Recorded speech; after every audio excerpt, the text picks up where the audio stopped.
Alright, welcome to this explainer. Today, we're doing a bit of historical detective work. We're going to explore the Nicolaitan Mystery, survival, compromise, and the apocalypse.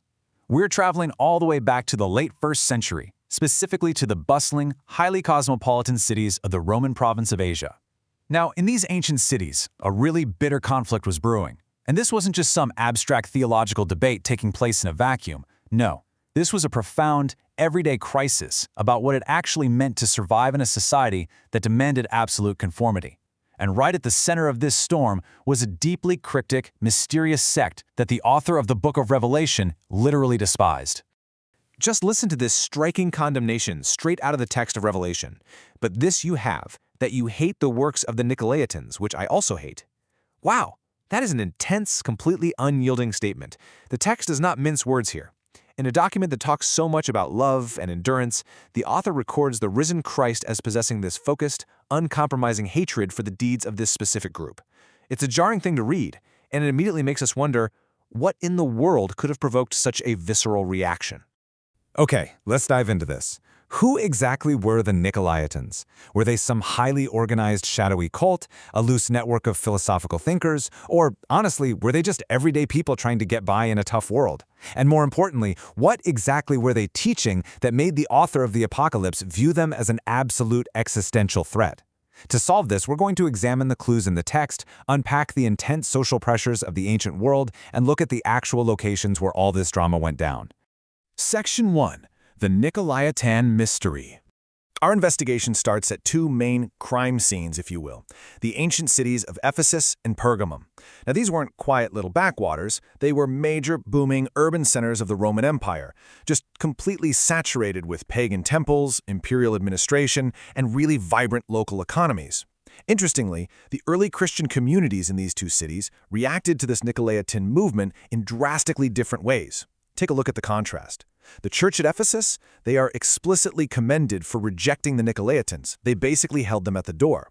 But travel a little further north to Pergamum, and that church gets a stern rebuke for actually tolerating the sect and harboring its teachers right inside their assembly. For the author of Revelation, this wasn't a minor disagreement over church policy. He viewed the differing postures of these two congregations as the literal difference between fidelity and total apostasy. Section 2. Decoding the Name. So, what's in a name? Well, ancient writers rarely use names accidentally, especially in apocalyptic literature, where you've got symbolism layered into almost every single word. To understand the threat here, look at how the author of Revelation uses a deliberate polemical pun. The name Nikolaos comes from two Greek roots, Nike, meaning victory or to conquer, and Laos, meaning the people. So put it together, conqueror of the people. Now, in the exact same passage, the text pairs them with the Old Testament figure of Balaam. In Jewish folk etymology, the Hebrew name Balaam was often read as Bala, meaning to destroy or swallow, and Am, meaning people, destroyer of the people. You see what he's doing there? The author is deliberately mapping these two concepts onto each other to make a really profound point. Now, just to be clear, Nikolaos is not a literal direct translation of Balaam. Instead, it's a rhetorically suggestive parallel. It's a severe theological warning. By pairing the conqueror of the people with the destroyer of the people, the text is warning about false teaching that causes internal corrosion. It's telling the reader, hey, the Nicolaitans aren't just misguided folks. They are actively subjugating the community from the inside out. They're acting as a stumbling block, exactly like Balaam did back in ancient times. Section 3. The Prime Suspect. But names alone don't give us the whole picture, right? We need to look at historical suspects. Every movement needs a founder, and early Christian writers eventually landed on a guy named Nicholas of Antioch. And the lore surrounding this guy evolved dramatically over time. In the 1st century, the book of Acts just lists him as a solid, respected deacon. No red flags. But hit the 2nd century, and writers like Irenaeus and Hippolytus are claiming he completely fell away from the faith and started this sect of unrestrained indulgence. Fast forward to the 4th century, and a writer named Epiphanius is spinning these incredibly lurid, embellished tales about Nicholas. We're talking institutionalized partner swapping and bizarre rituals. The story just grew wilder and wilder with every passing century. Well, hold on a second. Modern historians are actually highly skeptical of this connection. First off, the Book of Acts is completely silent about Nicholas turning into an apostate, which is really strange since Acts usually makes a point to flag traitors. Second, early historians like Eusebius noted that the Nicolaitan sect was actually very short-lived. That totally contradicts the later claims of some long, sprawling heretical dynasty. Ultimately, the etymological name is just suspiciously tidy. Later Orthodox writers probably just needed a personal founder to make sense of that Greek pun we talked about earlier. Or maybe the sect itself falsely claimed Nicholas as their founder just to get some street cred. Section 4. The cost of survival. At this point, we really need to pivot and look at this with some empathetic realism. If we strip away the centuries of wild rumors, what was the true everyday motive behind this so-called heresy? Why would anyone in these early communities actually adopt the Nicolaitan teaching? To get it, we have to understand the brutal economic reality of the time. Greco-Roman civic life was inescapable. You couldn't just opt out. If you wanted to buy meat, you went to the Macellum, where the food was often left over from pagan temple sacrifices. And more importantly, if you were a tradesperson, like a metalworker, a dyer, a carpenter, you were essentially forced to join a collegium, a trade guild. And guess what? Guild meetings always began with sacrifices to patron gods, and they ended with communal banquets. If you refused to participate in these guild banquets and wouldn't eat the idol meat, you couldn't practice your trade. It meant you literally couldn't put food on the table for your family. So here is the crucial point. The Nicolaitan doctrine was way less about throwing wild, rebellious parties and much more about a calculated strategy to survive economic marginalization. They taught a really clever compromise. They argued that because the spiritual world was what truly mattered, your inward fidelity to Christ could be cleanly separated from what your physical body actually did. In their view, you could totally go to the pagan guild banquets, eat the sacrificed meat, keep your job, and be fine because, hey, those pagan idols aren't real anyway, right? It was a theological loophole specifically designed for survival. But as you can imagine, this loophole created a massive conflict, particularly around the concept of porneia. In Greek, porneia covers everything from prostitution to general sexual license. But if you look at the biblical prophetic tradition, it is overwhelmingly used as a metaphor for spiritual idolatry, basically cheating on God by worshiping other deities. And in the ancient world, civic banquets often tangled up literal sexual misconduct with this spiritual adultery. So for the author of Revelation, going to a pagan guild dinner wasn't just a mandatory networking event, it was porneia. It was an act of profound covenant betrayal that absolutely could not be separated from physical reality. It's really fascinating to realize that the Nicolaitans weren't just operating in a vacuum. They actually sounded a bit like the Apostle Paul. Paul famously wrote that idols are nothing, and he actually allowed eating market meat, though he drew a really hard line against actually attending the pagan temple meals themselves. The Nicolaitans essentially radicalized Paul's logic. They took his premise that idols have no real power and stretched it into a general license to participate fully in civic cults.